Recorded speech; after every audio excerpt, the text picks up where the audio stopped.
Hello everyone. From this video we will be moving to EVS chapter 19, A Seed Tells a Farmer's Story. So by the name itself we come to know that here is a story of a farmer. So let us see now. I am a small seed. I am a small bajra seed. I have stayed in this beautiful wooden box since 1940. I want to tell you my story. This is a long story, but not mine alone. It is also the story of my farmer Dhamji Bhai and his family. If I do not tell my story now, it might be too late. I was born in Vangam in Gujarat. That year there was a good bajra crop. Bajra means here the millets. There was a festival mood in the village. Our area was famous for its grains and vegetables. Every year, Dhamji Bhai kept aside some seeds from a good crop. This way, our bajra family went on from one generation to another. Good seeds were stored in dried gourd, which was coated with mud. But that year, Dhamji himself made a strong wooden box to store us. He put in neem leaves to protect us from insects. He put different seeds in different compartments of the box. That was our beautiful home. In those days, Dhamji Bhai and his cousins lived together. It was a large family.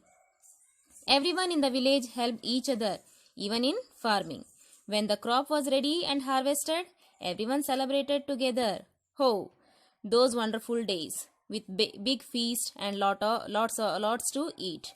In the winter, it would be time to enjoy the udhiya, a kind of stew. All the vegetables were put into a clay pot along with fresh spices. The pot was sealed and kept between hot coals. The vegetables cooked slowly in a special cooker on the fields. Oh, I forgot. The pot was placed upside down. That is why the dish was called undhiya or upside down in Gujarati. Undhiya would be eaten with bajra rotis, freshly cooked on the chulha. Oh, what an earthy, delicious flavor. Along with that, homemade butter, curd and buttermilk was served. Farmers would grow many different kinds of crops, grains and vegetables according to the season. The farmers kept enough for their needs and sold the rest to shopkeepers from the city. Some of the farmers also grew cotton at home. Family members spun cotton on a charakha spinning wheel to make cloth.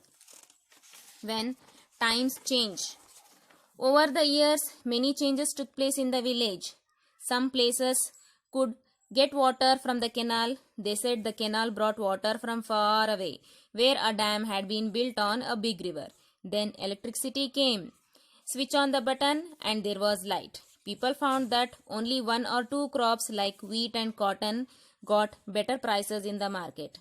So most farmers begin to grow only these.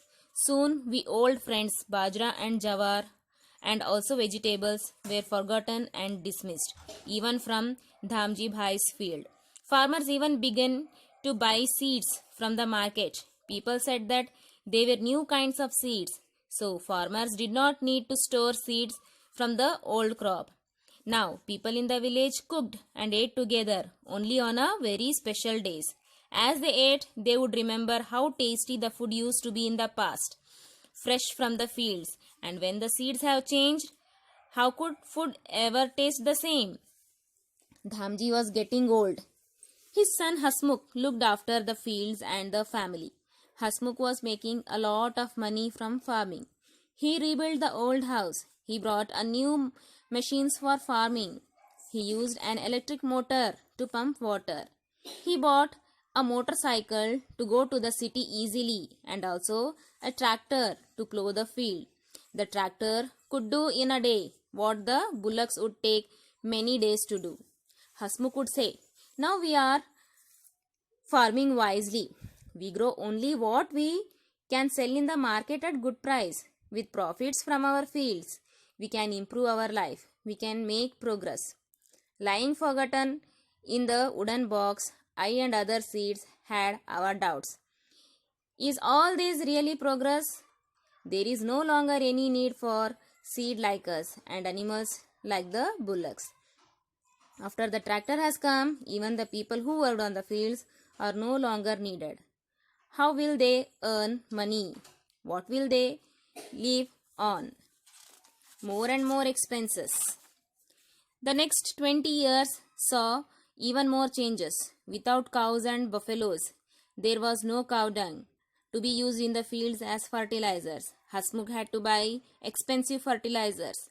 The new kinds of seeds were such that the crops were easily affected by harmful insects. Medicines had to be sprayed on the crops and keep away the insects. Oh, what a bad smell these had and how expensive they were. The canal water was not enough for the new crops. All the farmers used pumps to lift water from deep under the ground. To meet all these expenses, loans had to be taken from the bank. Whatever little profit was made was used to repay the loan. But there was a little profit. Everyone was growing cotton, so the cotton prices were not as high as before.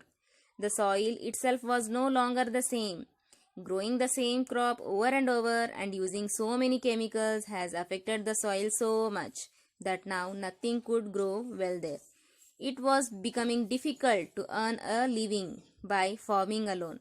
Hasmukh too changed with the times. He is often tense and angry most of the times. His educated son Paresh did not want to do farming. He now started work as a truck driver. After all, the bank loan still had to be repaid. Often, Paresh doesn't come home for days. At times, he is away for a week. 2 days back, when he came home, Paresh started looking for something. Bah, he asked his mother. Where is Dadaji's wooden seed box? It will be useful to keep the screws and tools for the truck. So, now do you understand why I told you my story? So here, the seed is telling the story because it was stored for many generations in a wooden box, and as the time changed, the ways of farming also changed. There was no taste what we had earlier, what the people had earlier in the past, because many chemicals, fertilizers, all were being used, so that the taste of the vegetables and fruits, whatever is grown, is now reduced. So this is all about the story, a seeds tell farmer's story.